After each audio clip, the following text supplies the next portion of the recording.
Ça veut dire quand Dieu parle, ce qu'il dit est la vérité. Quel que soit ce qui s'est passé à tes côtés, quel que soit ce que tu vois ou ce qui se dit, quel que soit ce que tu vis, sache une seule chose, elle ne mentira pas.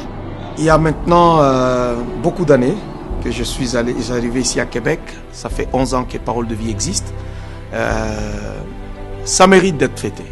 Ça mérite d'être fêté. C'est pas facile d'arriver dans une ville où on est trop jeune. J'étais trop jeune encore à l'époque. Et je suis encore jeune jusqu'à aujourd'hui. Mais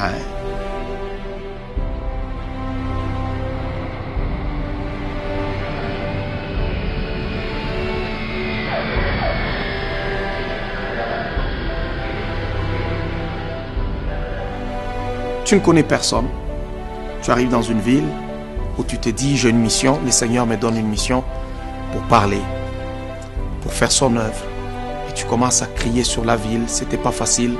D'abord je faisais des rencontres dans des restaurants, et puis après dans des écoles, parce qu'on n'avait pas d'argent pour aller louer une salle, et je n'avais pas aussi des gens. Et quand les choses ont commencé à se former, j'ai eu 4 personnes avec lesquelles je commençais l'œuvre de Dieu. Et aujourd'hui, on est là, Parole de Vie, bien implanté dans la ville, et on est une église de la ville. Voilà pourquoi dans toutes circonstances, même quand je regarde une ville comme le Québec, où tout le monde dit « Oh, c'est compliqué », je sais que dans cette ville, je bâtirai une méga church. Je sais, pas ailleurs, mais dans cette ville. Pasteur Paul, votre pasteur, je le connais depuis qu'il est enfant. Et il a grandi sous mes yeux. Je vois le passé de Pasteur Paul et je vois ce qu'il fait maintenant. C'est un homme de Dieu. Être l'église de la ville, ça veut dire que c'est une église qui donne le ton. Et aujourd'hui, on m'appelle l'apôtre de la ville. Ce n'est pas pour rien. C'est une église qui donne le ton. Donc tout le monde veut entendre qu'est-ce qui se passe là-bas. Et puis en même temps, nous avons la vision par rapport à la ville. Parce que Dieu m'a donné la vision de la ville. Dieu ne m'a pas donné la vision de Montréal, de Chicago, de New York, de Toronto, de Saskatchewan ou bien de Trois-Rivières. Le Seigneur m'a parlé de Québec et c'est clair, Québec. Et lorsque je dors, je rêve au Québec. Lorsque je me lève, je parle de Québec. Et qu'est-ce que je fais à Québec? Je ne veux pas être à Québec pour devenir une église ordinaire.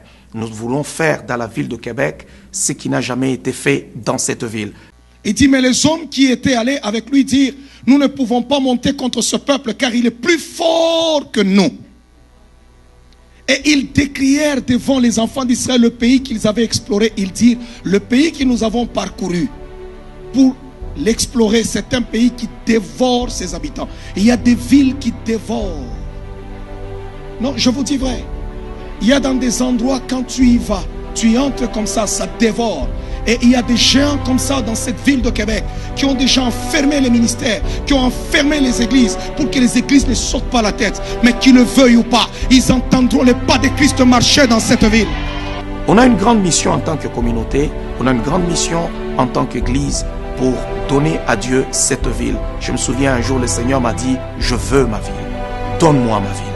Alors c'est une responsabilité que nous avons, que je porte sur les épaules et nous sommes en train de courir et nous sommes une église de la ville parce que par cette église, Parole de Vie, la ville entendra parler de Jésus-Christ. Qu'ils le veuillent ou pas, ils entendront parler de Jésus-Christ. Et on verra des jeunes gens, on verra des gens de tout âge sauver et courir. On va bâtir dans cette ville ce qu'on appelle une méga church. Et ça, c'est notre objectif. C'est pourquoi je parle d'une église de la ville. Il n'y en a pas de méga church dans la ville de Québec. Pourtant, nous sommes dans une ville qui a presque 1 million d'habitants. C'est anormal.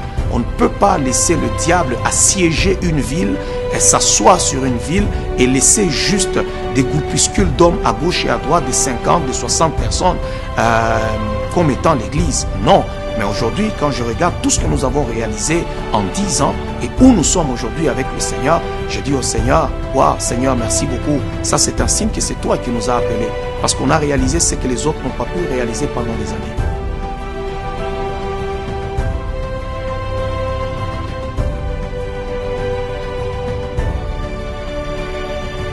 Quand vous regardez le pasteur Paul, c'est la réflexion de labeur, le travail qu'il a fait.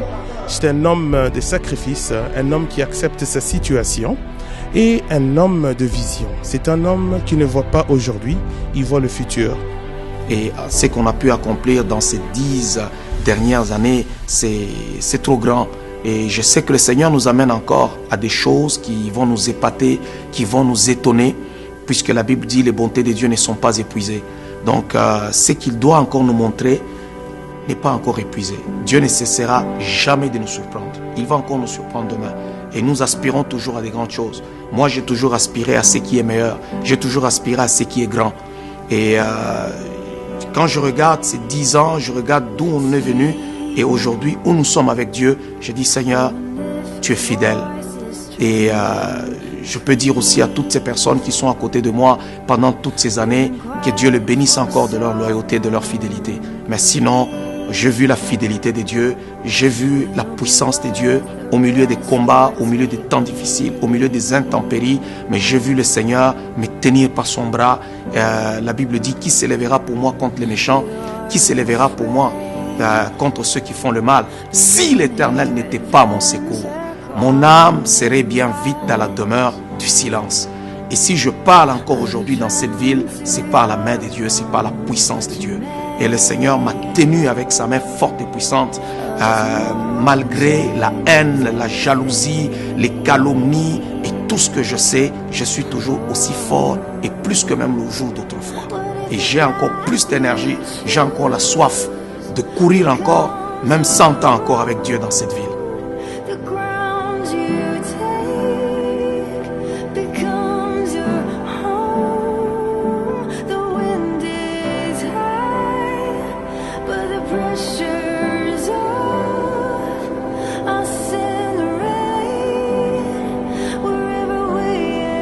Je vous aime tous, vous êtes nombreux, je ne peux pas citer le nom de tout le monde. Et chaque jour, Dieu me donne des fils et des filles dans le ministère, des gens qui se greffent à mon ministère pour servir le Seigneur ensemble avec moi. Soyez fermes, soyez solides, marchons pour accomplir, pour écrire une page d'histoire dans cette grande région de la ville de Québec. Lèvons-nous tous ensemble à travers cette conférence pour aller encore évangéliser, aller encore travailler afin de moissonner encore plus d'âmes pour le Seigneur dans cette ville de Québec. Et notre mission, c'est de bâtir maintenant une méga church. Une méga church qui ne sera pas vide, mais qui sera remplie des êtres humains, des âmes qui seront passionnées de Jésus-Christ, des âmes qui seront sauvées dans cette ville, les gens de toute race, les gens de toute communauté, les gens de toute tribu, des gens qui viennent de partout. Vous savez, nous sommes une terre d'accueil et nous devons attirer tout le monde. Alors, que Dieu vous bénisse encore. Nous avons une grande mission qui nous attend. Travaillons ensemble et bâtissons cette méga church. Que la paix de Dieu soit avec vous. Que le Seigneur vous bénisse et bon anniversaire.